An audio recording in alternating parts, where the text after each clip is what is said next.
श्री गणेशाय नमः। ओम नमः शिवाय। स्वागत है दोस्तों आपका अपने चैनल पर और मैं हूं आचार्य दिव्या।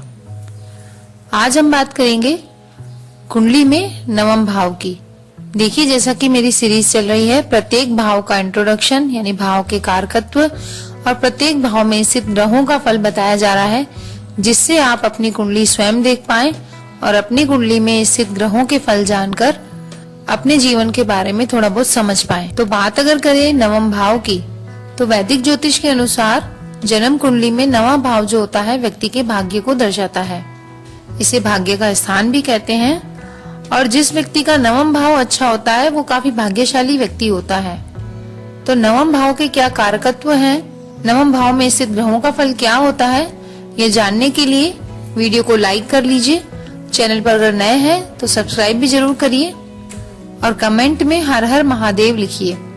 देखिए, किसी भी व्यक्ति का जो धार्मिक दृष्टिकोण होता है वो धर्म के बारे में कैसा सोचता है, क्या वो आध्यात्मिक है या नहीं, या पूजा पाठी है, ये सब बातें हम नवम भाव से जान सकते हैं। व्यक्ति की आध्यात्मिकता का विचार इससे करते हैं।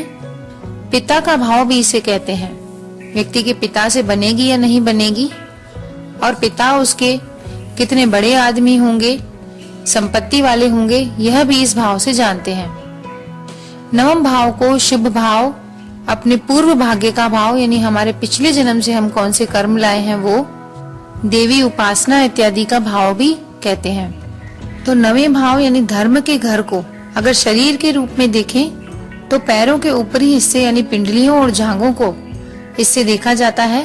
और काल पुरुष की कुंडली में नवे भाव के स्वामी बनते हैं देवगुरु बृहस्पति, क्योंकि धनु राशि आती है नवे भाव में। तो इस भाव से व्यक्ति के धार्मिक आचरण को देखा जाता है। रिश्तों के रूप में बात करें तो नवम भाव जो है आपके मित्रों और छोटे भाई बहनों के लिए विवाह का स्थान होता है, क्योंकि तीसरे से यह सप्तम हो गया। आपके जीवन साथी के छोटे भाई बहन कैसे हैं, यह भी नवम भाव से विचार कर सकते हैं। आपकी हायर स्टडीज यानी उच्च शिक्षा, आध्यात्मिक शिक्षा यानी एक तो होती है किताबी ज्ञान जो कि हम पंचम भाव से देखते हैं शिक्षा, उसके अलावा जो हायर स्टडीज हैं, परालौकिक स्टडी, आप जीवन के बारे में कितना समझ रहे हैं, या फिर ऐसी विद्याएं जो आम लोग नहीं करते, आध्यात्म की ओर झुकाव इत्यादि, वह भी 9th हाउस से देखते हैं। अगर आपकी विदेश यात्रा के बारे में जानना है तो भी नवम भाव का विश्लेषण करना चाहिए।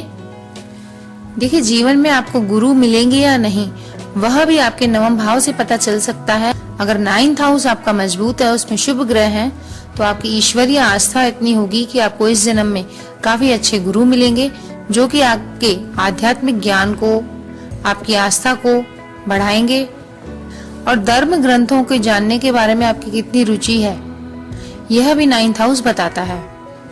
नवम भाव त्रिकोण भावों में से काफी महत्वपूर्ण भाव है, जो कि धर्म त्रिकोण होते हैं। पहला भाव, पांचवा भाव और नवम भाव, इनमें सबसे मजबूत होता है नवम भाव। और किसी व्यक्ति के साथ कोई समाज के लोग हैं या नहीं, यह भी हम नवम भाव से निर्णय कर सकते हैं। चौथे भाव से छठा होने के कारण आपकी माता को होने वाली बीमारियां इस भाव से पता चलती हैं। आपकी संतान की शिक्षा, उसको भी नवम भाव से ही देखते हैं। और आपके पिता का स्वास्थ्य, क्योंकि पिता भाव होने के कारण पिता की स्थिति, वह भी 9th हाउस से ज्ञात कर सकते हैं। देखिए, 9th हाउस के कारकत्व मैं बता रही हूँ कि कुंडली में इस भाव को देखने से हमें किस किस विषय के बारे में जानकारी मिल सकती है। कुंडली में कौन से ग्रह हैं इस भाव में बैठे हुए, उच्च हैं, नीच हैं, ग्रहों में कितना बल है, यह किसी विद्वान पंडित से ही आप अपनी कुंडली दिखवाकर पता लगा सकते हैं।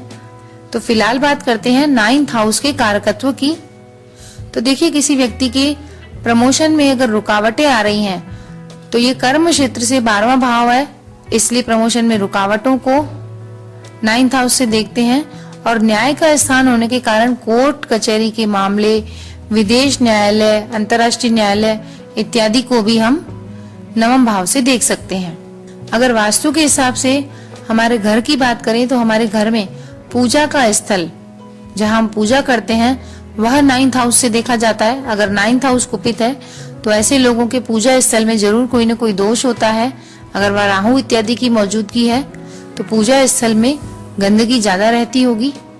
नवम भाव के जो कारकत्व हैं, उनसे आपके पोते की स्थिति, आपके अंदर कितनी दया और करुणा है, यह पता लगा सकते हैं।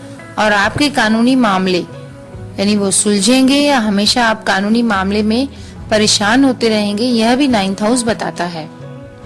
वहीं कालिदास के अनुसार 9th हाउस यह बताता है कि व्यक्ति कितना दानी होगा, गुणी होगा, वह पवित्र स्थानों की कितनी यात्रा करेगा, उसके दिमाग की शुद्धता कितनी होगी, अच्छा आचरण करने वाला होगा या नहीं।